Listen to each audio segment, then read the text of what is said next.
une équipe qu'on pensait être faible. Bien sûr que c'est une équipe, si le Sénégal joue à son meilleur niveau, doit arriver à gagner des matchs pareils. Mais on a vu une équipe très bien organisée et qui sait déjà jouer son propre football et ils ont très bien joué. Par contre, de l'autre côté, nous, on cherchait que des ballons longs au lieu d'essayer de monopoliser le ballon et de trouver des failles pour vraiment aller de l'avant et faire un petit peu mal à cette équipe ouzbek. Donc vraiment, ça a été un match. Moi, je vais pas dire pour les téléspectateurs, mais surtout pour les joueurs qui devaient vraiment essayer de se confirmer et de gagner une place pour le mondial. C'est beaucoup plus inquiétant pour eux. Pas une équipe sénégalaise, parce que de toute façon, nous savons tous que c'est pas l'équipe titulaire qui a joué cet après-midi. Donc je pense aux jeunes qui devaient vraiment essayer de convaincre, surtout l'entraîneur, qu'ils ont leur place dans cette équipe pour pouvoir participer à la Coupe du Monde. Donc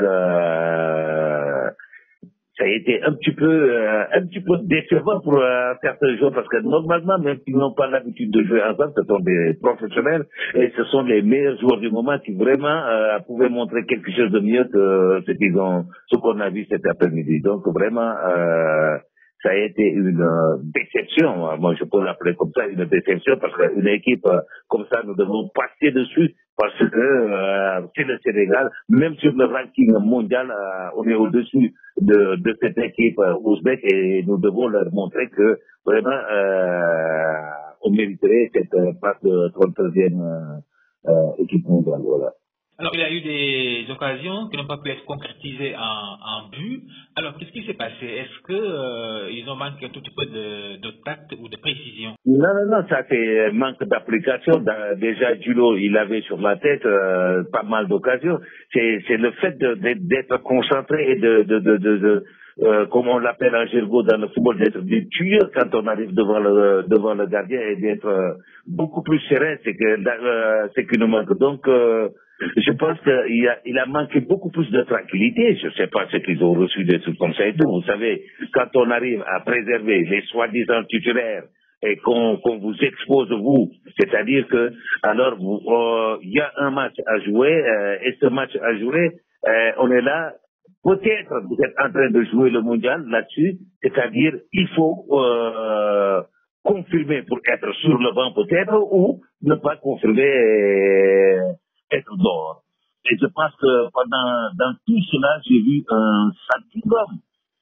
Ce jour-là qui m'a beaucoup plu parce qu'il prenait ses risques. Il était là, il a essayé de jouer, il a essayé de mener cette équipe. Et en plus, c'était la première fois qu'il jouait avec ses coéquipiers décomplexés, mais il était là en train de trouver, de chercher à faire quelque chose. Au moins, durant toute la partie, on peut dire que c'était Goss qui a essayé de faire quelque chose et peut-être dans l'ensemble de soutenir qu'il mériterait même de partir en Russie parce qu'il a démontré qu'il faut faire quelque chose dans une équipe qu'on arrive à jouer pour la première fois. Et je pense que les autres ont été un petit peu bloqués, je ne sais pas si c'est le voyage ou la fatigue, je ne sais pas quoi, mais vraiment c'était pas ça du tout. Donc voilà.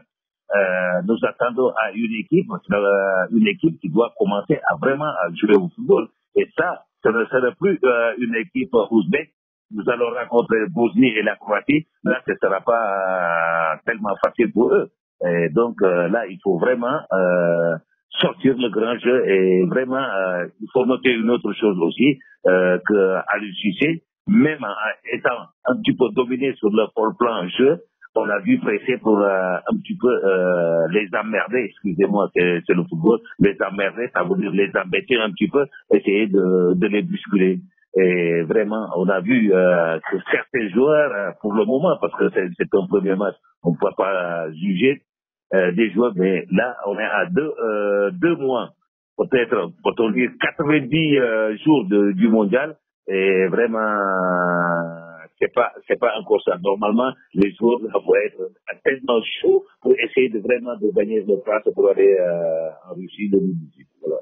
Donc, il faudra mettre la barre très haut pour pouvoir assurer l'avenir, les jours à venir. Non, mais vraiment, parce que là, ce n'est plus de la rigolade. Parce que quand on dit on y va là-bas, sûr qu'on y va là-bas pour jouer et montrer ce qu'on a.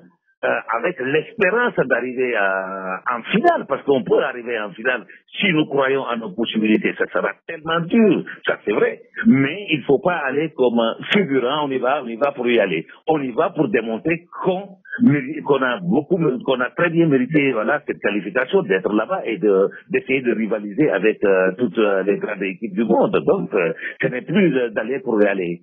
Si on est arrivé à quart de finale en 2002, comme d'autres équipes africaines arrivées à ce stade-là. Mais maintenant, essayons d'être un petit peu beaucoup plus ambitieux, c'est-à-dire de dépasser ce cadre, d'arriver en finale. Et pourquoi pas en finale? Et pourquoi pas gagner la coupe? Parce que c'est ça les ambitions. C'est fini. Et tout le monde, ils sont des pros. Et ils jouent tout le temps avec les mêmes joueurs qui sont là-bas au mondial. Et pourquoi pas avoir de ça? C'est le temps de participer. C'est fini. On ne participe plus. On y va pour essayer de gagner quelque chose. Voilà.